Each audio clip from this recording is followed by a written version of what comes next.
I hate flying. It is like the worst. It is always the worst day of my life. Why? Well, I'm fat.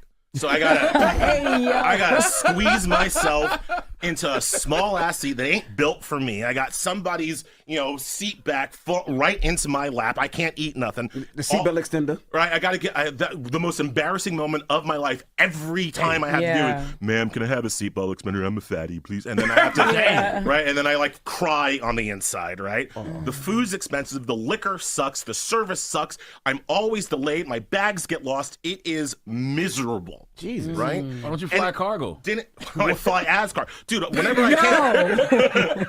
Whenever I can, I drive. Whenever I can, I drive. And I know that's bad for the environment, but like if I'm doing East Coast, that's why my agent's like, if you want Elie kind of east of the Hudson, it's like one price, and if you want me to get on the plane, it's a whole different price.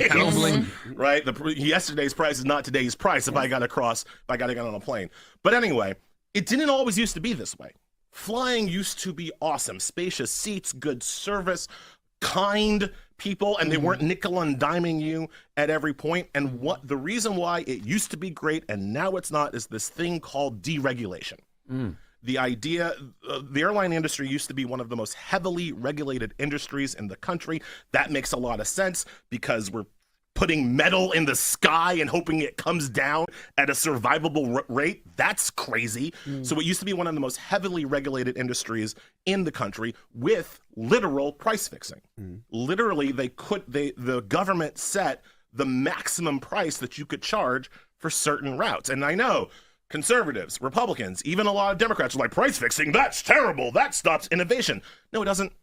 It makes flying a public service, and it makes it easy for people to get around the country.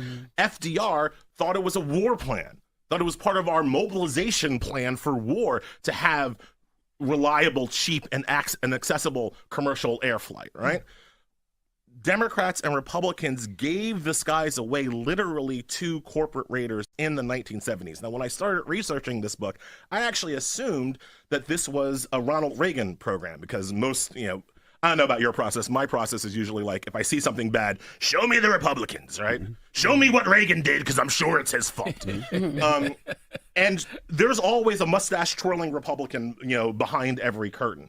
But for this particular issue, this Republican plan to deregulate the airlines and let the market decide how we fly as opposed to the government, that was spearheaded by the Democrats. And as I did the research, Democrats that we all know kept coming up. Joe Biden, Ted Kennedy, huge in this deregulation. Stephen Breyer, one of the Democratic appointees to the Supreme Court for a long time.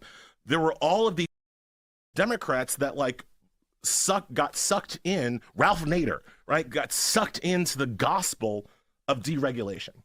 And once they did it, once the Republicans, I would say, snow job the Democrats into this thing, the first thing that happened when they gave away the airlines is the thing that has killed the Democratic Party for my entire lifetime. The Airline Deregulation Act came out in 1978. I was born in 1978. For my entire lifeline, labor got gutted.